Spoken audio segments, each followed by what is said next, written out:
Breaking news చూస్తున్నాం. HMDA పరిధిలోని ఖరీదైన భూములను ఆన్లైన్లో వేలం వేయడానికి నోటిఫికేషన్ జారీ చేసింది ప్రభుత్వం.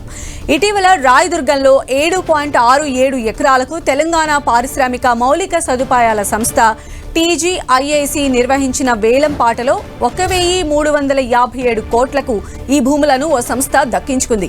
ఇక్కడ కనీస ధర ఎకరాకు 101 కోట్లుగా సర్కార్ నిర్ణయించగా వేలంలో అది 177 కోట్లు పలికింది. దీంతో తాజాగా కోకాపేట నియోపోలిస్లోని సర్వే నెంబర్ 239, 240లో 16 నుంచి 19 ప్లాట్లు కలిపి విక్రయించనుంది.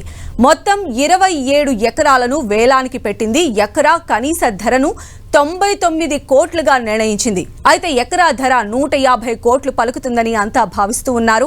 ఈ లెక్కన 27 ఎకరాలకు 4,000 కోట్లపైనే ఆదాయం రానున్నట్లు అంచనా వేస్తున్నారు.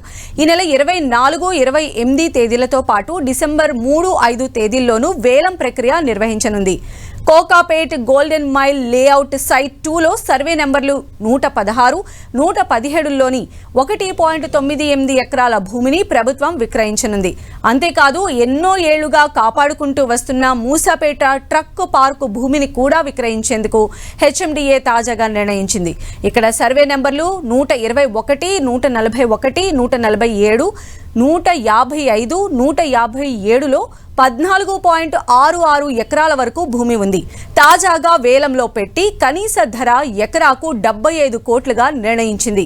ఈ భూములకు డిసెంబర్ 5న వేలం జరగనుంది. ఈ వేలంలో ప్రతి ప్లాట్కు కనీస ధరావతు 5 కోట్లు చెల్లించాలి. వేలంలో భూమి దక్కించుకుంటే 7 రోజుల్లో ధరావతు మొత్తం పోను అమ్మకం విలువలో 25%, తర్వాత 60 రోజుల్లో మిగతా సొమ్ము చెల్లిస్తే కొనుగోలుదారుల పేరుతో రిజిస్టర్ చేయనున్నట్లు హెచ్ఎండిఏ తెలిపింది.